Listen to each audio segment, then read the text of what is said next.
What's up, guys? It's Mossboss 101 back with another trade deadline video. And today I will be reviewing the trades that the Buffalo Sabres did right before the trade deadline.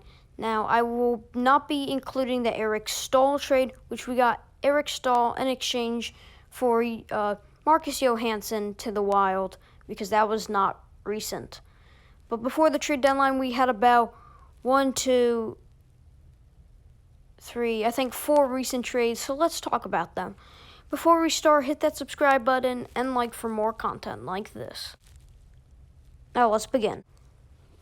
The first trade that we got is with Eric Staal, who I said I wasn't going to talk about, but that was the trade where we got Eric Staal. This time we trade the Eric Staal, a center, around a second to third line centerman, to the Montreal Canadiens in exchange for this year's 5th and a 3rd round pick. This is a lot more than I expected for Eric Staal, especially on the downfall in his career, him getting up in age, being now 35, retiring maybe in 1 to 3 years. At first I was like iffy, but then I realized this was a lot.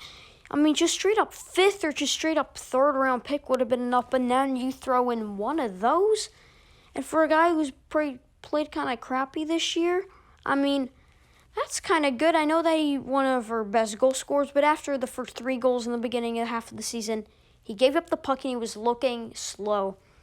Of course, they get a solid second-line center in Eric Staal, who can nudge in goals for them and brings that experience to their offense with a pretty okay young offense. And then we get those high draft picks, which were a lot. So yeah, that is trade scenario 1, and I like this trade for the Sabres. We stock up on 2 draft picks, and we get rid of some cap and a old 35-year-old Eric Staal. Next, the Buffalo Sabres ship Brayden Montour, a defenseman, to the Florida Panthers in exchange for the 3rd round pick this year.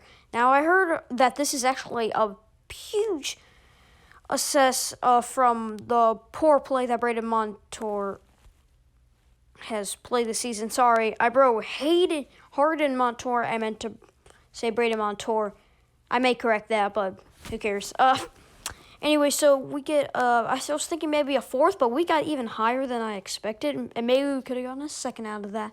But that's a solid, high, top 3-round draft pick, and Brayden Montour is going to replace star defenseman for the Florida Panthers, Aaron Ekblad, who had a season-ending injury, I think, and Brayden Montour will be his replacement, and he's a solid replacement. They get a solid guy who has been kind of booming off in the last half of the season so far, and we just get another high draft pick to stock up on. I kind of like this trade for the Sabres.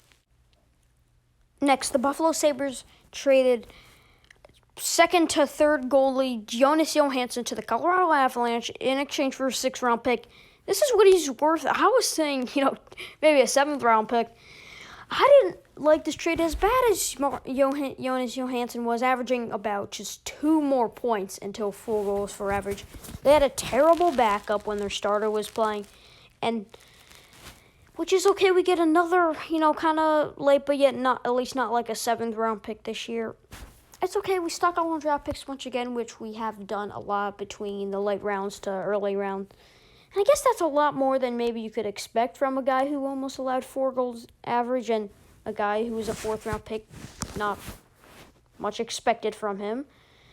But yeah, I don't like it in a way that we got rid of goalie depth. Now we only got bad Carter Hutton and Linus Ullmark. And if our backup core goalie Linus Ullmark gets down, then we only got Carter Hutton, who's trash, and Towarowski, who's an AHL typical goalie.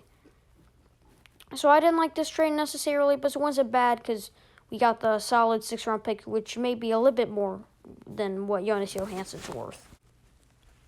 Now, to end off the video, probably the biggest blockbuster huge trade.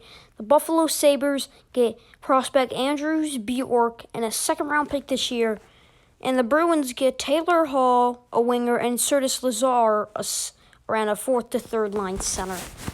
I mean, people say, a bad trade. I think they're overreacting. Taylor Hall had a bad season, only scoring 2 goals, turning around the puck a lot, taking that cap hit.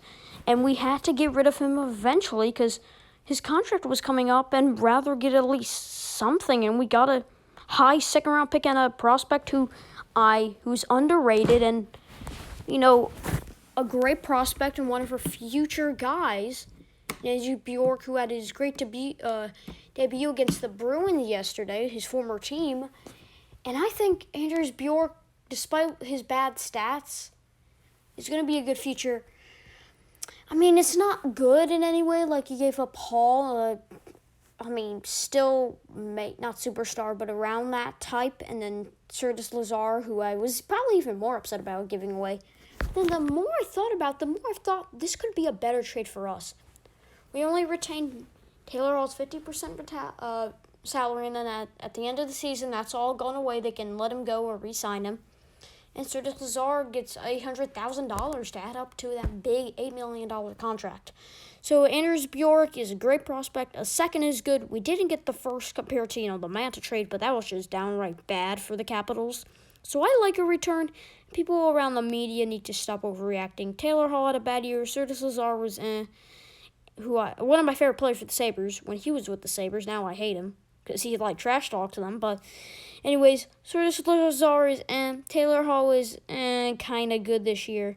We got a good prospect in Andrews Bjork, stock up on prospects, and then get another prospect that can become elite with that second-round pick, which we can trade up to get another first, or like I said a bunch of times in the last video, just stay there.